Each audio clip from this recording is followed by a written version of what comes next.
all tonight. However, to be completely honest, I had no idea what I was actually going to talk about until yesterday afternoon. I've had to deal with people literally coming up to me for like the past month, asking me for what I plan to talk about for graduation. And I give, accompanied with what I imagine to be a rather silly smile, a reply something along the lines of, well, I'm having trouble deciding. Or, what do you think I should be talking about for graduation? Or even, it's a surprise. Yes, in truth, as I was sitting upon my chair in front of the computer doing a little research, I found some rather interesting information on the internet about graduation speeches.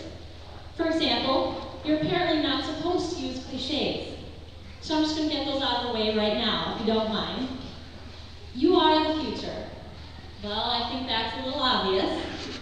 And of course, we are all the leaders of tomorrow, which I feel would lead to a little unnecessary competition. And my favorite, you'll look back on these days as the best of your lives. Sure we will. It wasn't awkward at all.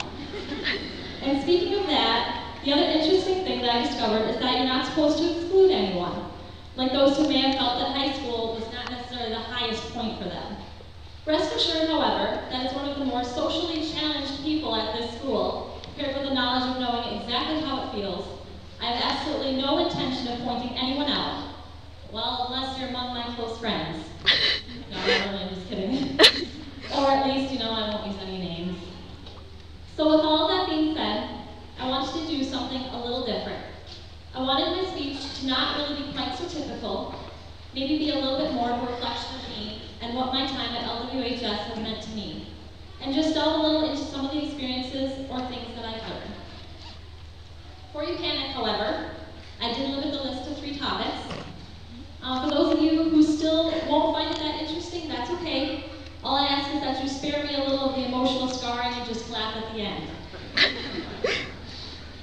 Firstly, and for those of you who know me well, this will assuredly come as no surprise, I will reflect on part of me, my education. I love books, and I've always enjoyed learning.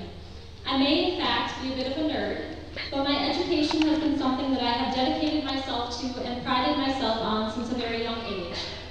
I have read the material, I have written the papers, I have done the equations, and I can wholeheartedly tell you that I have learned a lot from my time here. It means something to me in a way that I can't really even describe. Education is something that you can always improve on or develop, even beyond high school, making it something that never really can come to an end. For me, that's what makes learning so exciting. To me, that's what makes it worthy of being a life's pursuit. For those of you who may not know, I'm planning to attend UW-Madison, after which I hope to go on and earn my master's and doctorate. I would like to be a professor and teach. I believe that being able to teach or inspire someone by opening their mind to the past, present, and future through the words and actions of others is one of the greatest gifts you can give. I look forward to knowing that I was a part of someone learning something new and that it applied to their lives or altered their point of view in some way. And here's where I have to thank all the teachers who so diligently work in this way and make it their life's work to educate us, as they have each made an impact in some way on my life and the lives of those you see seated before you. You have forever changed our lives for the better. Secondly, I would like to address something, or rather some people, that have meant the world to me during my time in high school. Without them, I never could have had any of the loud, obnoxious laughter, or the crazy, memorable adventures, or the wonderfully therapeutic and profoundly deep conversations. They are my friends, and without them, high school would have been different, and I'm pretty sure it wouldn't have been different in a good way. Without their companionship, or their encouragement, or their kindness and consideration, I'm not going to lie, it would have just been the books and me. Imagine how much of a nerd I would have been then. I have to say that we are also a very diverse group.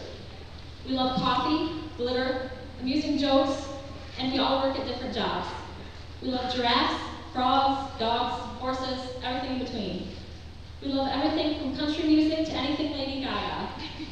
Some of us sing, play an instrument, draw, paint, write, ride horses, play basketball, show dogs, shop, party, play video games, dance, endlessly text, and flirt.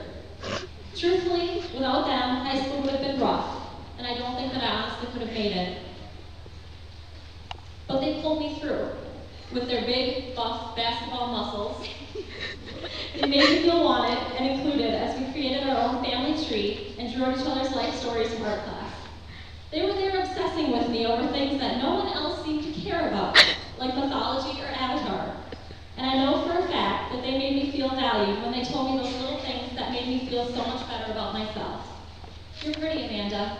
It wouldn't be fun without you, Amanda. We love you, Amanda. And here's where I have to thank my friends, because they have truly meant the world to me these past 4 years, and have been there for me through thick and thin. I love you guys, and you have changed my life for the better. The third and final topic I'm going to talk about tonight is the one thing that I've learned through high school that I will take with me for the rest of my life, other than anything academic. My experiences have taught me from middle school on that I was a little different from my peers, and for a long time, I thought that that was a bad thing. However, the one thing that high school has taught me is that it's really not.